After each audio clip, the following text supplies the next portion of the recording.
Hi everyone, আপনি কি stock মার্কেটে নিয়মিত ইনভেস্ট করেন? অতি সম্প্রতি ইউএস এবং চায়নার মধ্যে যে ট্রেড ওয়ার চলছে তা নিয়ে কি আপনি চিন্তিত? আপনাদের চিন্তা করার কোনো কারণ নেই, কারণ মিউচুয়াল ফান্ড মন্ত্র এক্ষেত্রে আপনাদের সমস্ত প্রশ্নের সঠিক উত্তর দিয়ে দেবে। এই ভিডিওর মাধ্যমে আমি আপনাদের দেখাবো ইউএস এবং চায়নার মধ্যে যে ট্রেড ওয়ার চলছে সেই related information. China US trade ওয়ারের ফলে এশিয়া এবং ইউএস স্টক মার্কেট কীভাবে রিয়াকশন করছে তার উপর, এবং সবচেয়ে গুরুত্বপূর্ণ ইউএস চায়না ট্রেড ওয়ারের ফলে ইন্ডিয়ান স্টক মার্কেটে কী প্রভাব পড়তে পারে তার উপর। নমস্কার বন্ধুরা, আমি সৌমেন খাঁ মিউচুয়াল ফান্ড মন্ত্র চ্যানেলের পক্ষ থেকে আপনাদের সবাইকে স্বাগত।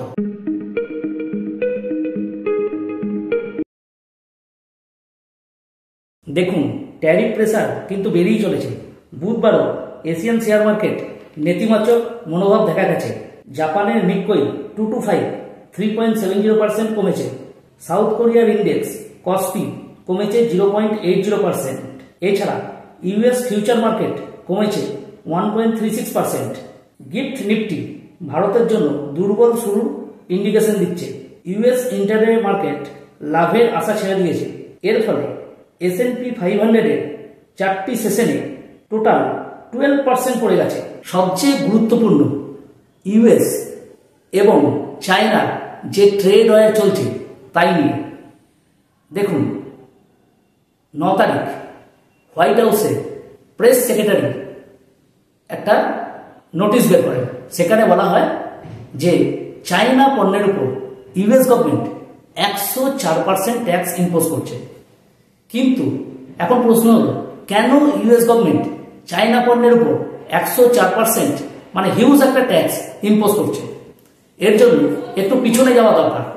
দেখুন, গত 2 তারিখ মানে 2 April US president Donald Trump সমস্ত চায়না পণ্যের উপর অ্যাডিশনাল 34% ট্যাক্স ইম্পোজ করে। আগে ছিল কত? 20%, তার সঙ্গে 34% আরো অ্যাডিশনাল ট্যাক্স ইম্পোজ করে। এবং এই দিনটাকে লিবারেশন ডে হিসাবে উল্লেখ করে। কেন লিবারেশন ডে হিসাবে? যে মার্কিন অর্থনীতি চাইনিজ অর্থনীতির হাত থেকে বেরিয়ে আসার জন্য। এর পাল্টা চায়না 4 এপ্রিল মার্কিন পণ্যের উপর পাল্টা 34% ট্যাক্স ইম্পোজ করে।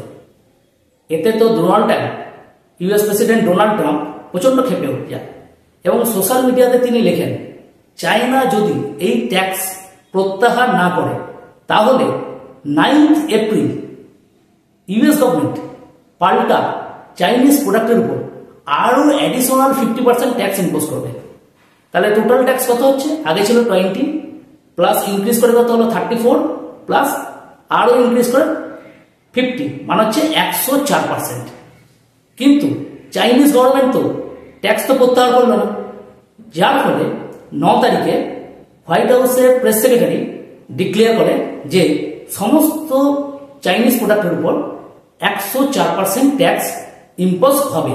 এবারে আসা যাক সবচেয়ে গুরুত্বপূর্ণ যে আমাদের ইন্ডিয়ান স্টক মার্কেট কিরকম পারফর্ম করবে। দেখুন, চায়না এবং ইউএসএ ট্রেড ওয়ারের ফলে অবশ্যই একটা ইম্প্যাক্ট ইন্ডিয়ান মার্কেটে পড়বে, এবং চায়না এবং ইউএসএ ট্রেড ওয়ারের ফলে কি হতে চলেছে তা আগামী দিনে সবাই নজরে রাখছে। তার উপরেই কিন্তু ইন্ডিয়ান স্টক মার্কেট নির্ভর করবে। সেকেন্ড হলো কি, ইউএস মার্কেট। দেখুন, আমাদের ইন্ডিয়ান মার্কেট ইউএস মার্কেটকে ফলো করে। এখন দেখা যাচ্ছে ইউএস মার্কেটে ক্রমাগত পতন অব্যাহত। ইউএসএ ডাও জোন্স কমেছে 0.84%, ন্যাসড্যাক কমেছে 2.15%, S&P 500 কমেছে 1.57%। তার মানে পতন অব্যাহত চলেই পতন হতেই চলেছে। একমাত্র ইউএসএর টেক ইন্ডেক্স সেটা একমাত্র বেড়েছে, সেটা 4.5% ইনক্রিজ করেছে। সুতরাং বুঝতেই পারছেন ইউএস মার্কেট কিরকম পারফর্ম করছে তার উপরে কিন্তু ইন্ডিয়ান স্টক মার্কেট কিন্তু নির্ভর করবে। এবং থার্ড আরেকটি গুরুত্বপূর্ণ তথ্য, সেটা হচ্ছে আমাদের ইন্ডিয়াতে রিজার্ভ ব্যাংকের মানিটারি পলিসির উপর একটি মিটিং চলছে।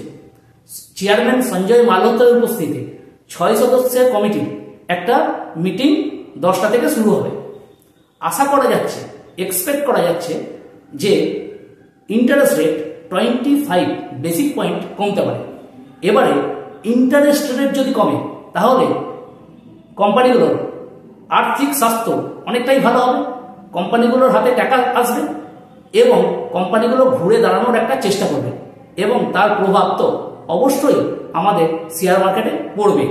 এই পরিস্থিতিতে আপনারা মাথা ঠান্ডা রাখুন, কোনো রকম গুজবে কান দেবেন না।